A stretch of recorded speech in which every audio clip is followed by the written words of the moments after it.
Hi ನಮಸ್ತೆ, welcome to Shilpa Krishna YouTube channel. ಎಲ್ಲರೂ ಹೇಗಿದ್ದೀರಾ? ಎಲ್ಲರೂ ಚೆನ್ನಾಗಿದೆ ಅಂತ ಭಾವಿಸ್ತೀನಿ. ಇವತ್ತು ಸರ್ಪ್ರೈಸ್ ಅಂತ ಹೇಳಿದೆ, ನಾನು ತೋರಿಸ್ತೀನಿ ನೋಡಿ.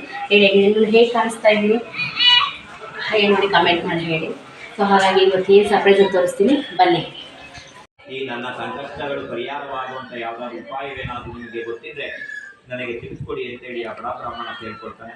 ಅದಕ್ಕೆ ಬ್ರಾಹ್ಮಣ ವೇಷಧಾರಿಯಾದಂಥ ಮಹಾವಿಷ್ಣು ಸತ್ಯನಾರಾಯಣ ಸ್ವಾಮಿ ಎನ್ನುವಂಥ ವ್ರತ ಇದೆ. ಆ ವ್ರತವನ್ನು ಮಾಡಿದಾಗ ನಿನ್ನ ಸಂಕಷ್ಟಗಳು ಬಗೆಹರಿಸಬೇಕು ಅಂತ ಮಾತನ್ನ ಹೇಳ್ತಾನೆ. ಆ ಮಾತನ್ನ ಹೇಳಿದ ಕೂಡಲೇ ಆತ ಆ ಬಡ ಬ್ರಾಹ್ಮಣ ಸಂಕಲ್ಪವನ್ನ ಮಾಡಿಕೊಂಡು ನನ್ನ ಸಂಕಷ್ಟಗಳು ಪರಿಹಾರ ಆದ್ರೆ ನಾನು ಖಂಡಿತವಾಗಿ ಸತ್ಯನಾರಾಯಣ ಸ್ವಾಮಿ ವ್ರತವನ್ನ ಮಾಡ್ತೀನಿ ಅಂತೇಳಿ ಆ ರಾತ್ರಿಯೆಲ್ಲ ಆತನಿಗೆ ನಿದ್ರೆ ಬರದೆ ಬೆಳಗಾಗುತ್ತೆ.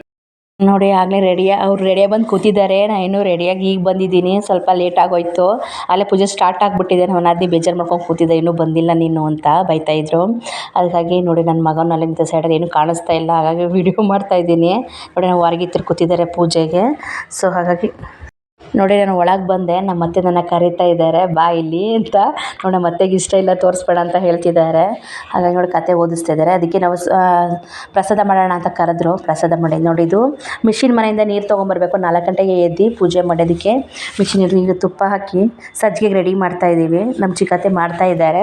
ನಮ್ಮ ಚಿಕ್ಕತ್ತೆ ಯಾವುದೋ ತೋರಿಸ್ಕೊಳ್ಳೋಕೆ ಇಷ್ಟಪಡಲ್ಲ, ಏನು ನಾನು ತೋರಿಸ್ಬೇಡ, ಬರೀ ಕೈ ತೋರಿಸು ಅಂತ ಹೇಳ್ತಾಯಿದ್ರು, ಮುಖ ತೋರಿಸ್ಬೇಡ ಅಂತ. ಹಾಗೆ ಸಜ್ಜಿಗೆಗೆ ಪ್ರಸಾದಕ್ಕೆ ರೆಡಿ ಮಾಡ್ತಾಯಿದ್ವಿ. ಅಲ್ಲಿ ಕತೆ ಓದಿಸ್ತಾ ಇದ್ರು ಅಂದ್ಬಿಟ್ಟು ಅದಕ್ಕಾಗಿ ಎಲ್ಲ ರೆಡಿ ಮಾಡ್ಕೊತಾ ಇದ್ದೀವಿ. ನೋಡಿ ದ್ರಾಕ್ಷಿ ಗೋಡಂಬಿ ಹುರಿದಿಟ್ಕೊಂಡು ಇವಾಗ ರವೆ ಹುರಿತಾ ಇದ್ದೀವಿ. ತುಪ್ಪ ಜಾಸ್ತಿ ಹಾಕಬೇಕು, ಇದಕ್ಕೆ ಸಜ್ಜಿಗೆ ತುಂಬ ಚೆನ್ನಾಗಿ ಬರಬೇಕು, ಗಟ್ಟಿಯಾಗಿಬಿಡುತ್ತೆ ಅಂದ್ಬಿಟ್ಟು ತಳ ಹಿಡಿಯುತ್ತೆ ಅಂದ್ಬಿಟ್ಟು ನಾವು ಅಲ್ಲಲ್ಲೇ ನಾವು ಕೈ ಆಡಿಸ್ತಾ ಇರಬೇಕು. ಕೈ ಆಡಿಸಿದೆ ನಮ್ಮ ಚಿಕ್ಕತ್ತೆ. ಹಾಗಾಗಿ ಈಗ ಸಜ್ಜಿಗೆ ಮಾಡೋದು ಏನು ಅಂದ್ರೇನು ನೋಡಿ ಆಲ್ರೆಡಿ ಫೈನಲಿ ಸಜ್ಜಿಗೆ ರೆಡಿ ಆಗಿದೆ. ಆಗಲಿ ನೈವೇದ್ಯ ರೆಡಿ ಆಗಿದೆ. ಈಗ ಅದನ್ನೆಲ್ಲ ಸರ್ವ್ ಮಾಡಿ ದೇವ್ರ ಮುಂದೆ ಇಡಬೇಕು. ಅದಕ್ಕೆ ತೀರ್ಥ ಹಾಕಿ ಪ್ರಸಾದ ಮಾಡಿ ಇದು ಮಾಡಬೇಕಂತೆ. ಈಗ ನೋಡಿ ನಮ್ಮ ಬಸಪ್ಪನ ಕರ್ಕೊಂಬರೋಕ್ಕೆ ನಾವು 3 ದೇವರಿದು ಯಾವುದೇ ಫಂಕ್ಷನ್ ಆದ್ರೂ ಈ ದೇವ್ರನ್ನ ಕರ್ಕೊಂಡೋಗಿ ಇಲ್ಲಿ ಪೂಜೆ ಮಾಡಿಸಿ ಮನೆ ಇಟ್ಟು ಪೂಜೆ ಮಾಡ್ತಾರೆ. ಹಾಗಾಗಿ ನಾವು ಕರ್ಕೊಂಬರೋಕೆ ಬಂದಿದ್ದೀವಿ ಪೂಜೆ.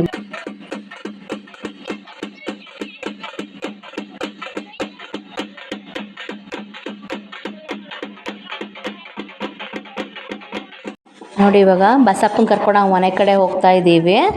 ಈಗ ಇಲ್ಲ ನಾವು ದೇವ್ರು ತರಿಸಿದೀವಿ ಅಂತ ಹೇಳ್ಬೇಕಲ್ವಾ. ಮತ್ತೆ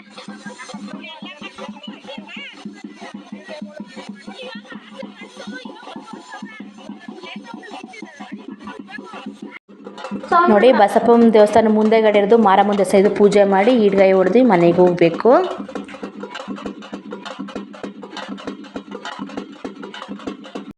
ನೋಡಿ ಬಸಪ್ಪ ಮನೆ ಕರ್ಕೊಂಡು ಬಂದಿದ್ದೀವಿ. ಈಗ ಪೂಜೆಗೆಲ್ಲ ರೆಡಿ ಮಾಡ್ಕೊತಾ ಇದ್ದಾರೆ.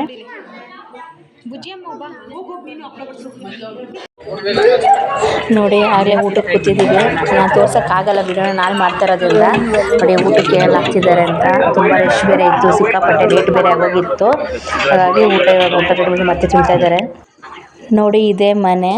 ಜಾಸ್ತಿ ಒಳಗಡೆ ಎಲ್ಲ ವೀಡಿಯೋ ಮಾಡೋಕ್ಕಾಗಿಲ್ಲ, ಯಾಕೆಂದರೆ ಪೂಜೆ ಎಲ್ಲ ಓದಿಸ್ತಿದ್ರು ಅಂದ್ಬಿಟ್ಟು, ಅದಕ್ಕಾಗಿ ಮಾಡೋಕ್ಕಾಗಿಲ್ಲ. ನೆಕ್ಸ್ಟ್ ವೀಡಿಯೋಲ್ಲಿ ಹಾಕ್ತೀನಿ.